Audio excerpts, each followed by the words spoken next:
I mean, it's a challenge, but you don't view it as a challenge. You view it as an opportunity. That's what writers want to do. I mean, the fact is, most network leading men are exactly what writers don't want to do. I mean, traditional, the stereotypical good guy who saves the day constantly and is just kind of flawless.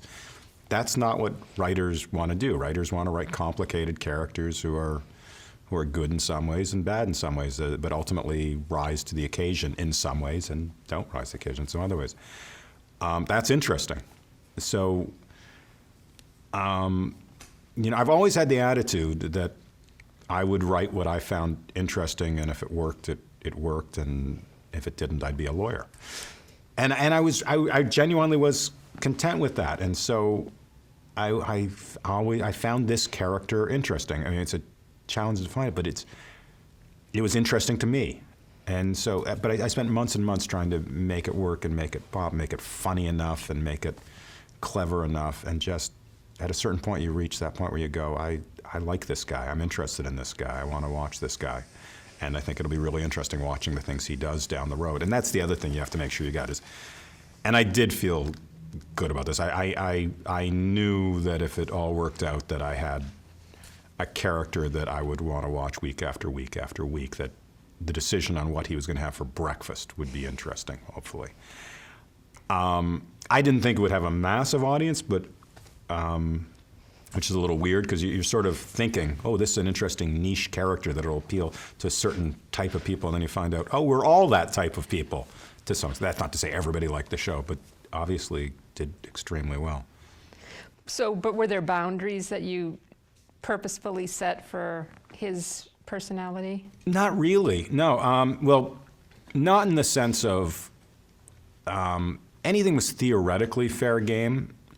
Obviously, couldn't swear. We were on network TV, but the attitude was always when he was, and this was, you'd see freelance, drafts of House, and everybody would get excited about what's he going to say, what nasty thing he's going to say, and I felt I could make him as nasty as, and even with the writers when we talk about it, he could be as nasty can be, as long as there was a reason behind it. It didn't have to be a really perfect, flawless reason, but it had to be, he had to have an agenda, and the agenda had to be not about just enriching himself, doing anything for himself. It had to be about pursuing the truth. As long as he was doing it, trying to pursue his version of the truth or whatever, it was okay. As long as it wasn't for his personal motive. The saying we had was the punishment doesn't have to fit the crime, but there has to be a crime. If he's going to be nasty to somebody, he can be nasty to them like crazy, as long as they've done something to deserve it, with the word deserve loosely defined. It can be a disproportionate punishment. But as long as he has an agenda there, it was all okay. If it was just being nasty because it was a funny line or just to be clever, then we didn't do it. Do you feel like he ever went too far? Not really. My bigger worry was he wouldn't go far enough. My bigger worry was that we confirm for the audience in some way that he's actually nice. That was what I think was driving that character, is people were imposing, because he was saving lives. I mean, that's what allowed him to get away with all this stuff, ultimately, is he was saving lives. But if people actually believed he cared, I think that was the death of the series. I think it was okay for people to impute that, for people to apply that, but if I were to ever prove it, I think that would have been the death of the series. If we one day showed he's actually nice, it would have killed the show. The end of season 7 was our most controversial, where we arguably went too far, where after his breakup with Cuddy, he drove his car into her living room. And I think a case could be made that we did go too far there, not because it was too violent.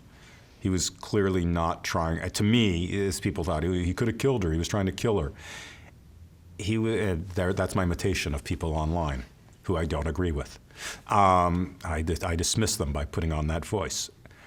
To me, he was clearly not trying to kill them, and he had seen through the window, he'd seen that they were out of the room, but also the fact that he smiled as he walked away to me and said he had accomplished what he wanted to accomplish.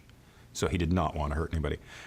But the reason I think that may have been going too far is because it was a very irrational act by a very rational man. And it's a man who did do irrational things from time to time, but didn't want to, and wasn't pleased by it when he did it. And he was always striving to remove himself, to remove his emotions from a situation in order to see through the situation to the absolute truth.